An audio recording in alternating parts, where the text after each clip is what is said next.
आसनसोल के पोलो मैदान में आज से राज्य सरकार द्वारा संचालित हस्तशिल्प और मेले का उद्घाटन किया गया। इस मौके पर यहां मंत्री चंद्रनाथ सिन्हा, मलय घटक, जामुरिया के विधायक हरेराम सिंह, पश्चिम बर्धमान जिला परिषद के सभाधिपति विश्वनाथ बावड़ी, आसनसोल नगर निगम के डिप्टी मेयर अभिजीत घटक, चेयरमैन अमरनाथ चटर्जी के अलावा प्रशासन के तमाम वरिष्ठ अधिकारी उपस्थित थे। यहाँ पर हस्तशिल्प मेले का उद्घाटन किया गया।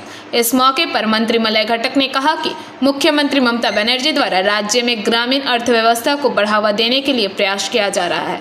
इसके लिए विभिन्न मेलों का आयोजन किया जाता रहा है। यह भी उसी तरह का एक मेला है। उन्होंने कहा कि इसमें मेले को लेकर लोगों में काफी उत्साह रहता है और साल भर वह लोग इस मेले का इंतजार करते हैं। उन्होंने कहा कि पिछले साल भी इस मेले में काफी अच्छी बिक्री हुई थी और इस साल भी उम्मीद है कि बिक्री उससे कहीं ज्यादा होगी।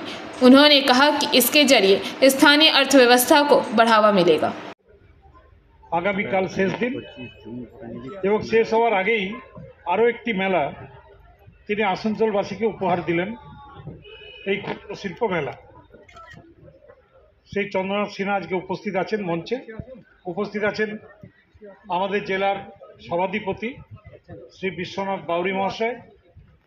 একটু আগে বলছিলেন বোধহয় উনি এই দপ্তরেরই সেক্রেটারি, যে এই মেলার জন্য বিদেশের লোকেরা তারা অপেক্ষা করেন যে কবে কলকাতাতে রাজ্য মেলাটা শুরু হবে এবং সেই অনুযায়ী তারা দেশে ফেরার, হয়তো কেউ বছরে একবার ফেরেন, দুবার ফেরেন, সেই অনুযায়ী তারা ডেটটা ঠিক করেন যে দেশে কবে ফিরবেন, অর্থাৎ ইন্ডিয়াতে কবে ফেরত আসবেন।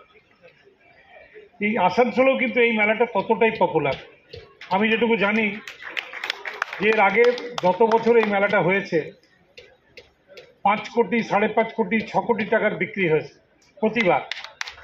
এবং এবারেও ডিএম সাহেব যে অনুরোধ করলেন, আসলে খাদি মেলা উদ্বোধন করেছি এবং কালকে সে খাদি মেলা শেষ দিন। আজকে এই হস্তশিল্প মেলা এখানে অনুষ্ঠিত হচ্ছে এবং এটা 12ই মার্চ পর্যন্ত এই মেলা চলবে। দুপুর 1টা থেকে রাত 8:30 পর্যন্ত এই মেলা খোলা থাকবে এবং আমরা এখানে সাংবাদিক বন্ধু যারা আছেন তাদের অনুরোধ করব যে আপনারা একটু এটা মিডিয়াতে, সোশ্যাল মিডিয়াতে প্রচার করে, যেন এখন জানেন উচ্চ মাধ্যমিক পরীক্ষার আগে যেহেতু 3 তারিখ থেকে পরীক্ষা শুরু, মাইক বাজানো যাবে না, তাই আমাদের মাইক নিয়ে আমাদের আজকে অনুষ্ঠান ছাড়তে হচ্ছে। আগের দিনও আমাদের তাই করতে হয়েছিল, কিন্তু টাইমিংটা একটু ঠিকই বলে মনোজদা বলল যে এখন একটু গরম পড়ে গেছে। আমরা শীতকালে যে মেলাগুলো হয় আমাদের অন্যান্য জায়গায়, যে বোলপুর বা आसनसोल से बिजू मंडल की रिपोर्ट, पीवीटीवी न्यूज। नियमित अपडेट एवं दुनिया भर की ताज़ा खबरों के लिए हमारे फेसबुक पेज को फॉलो एवं यूट्यूब चैनल को सब्सक्राइब करें।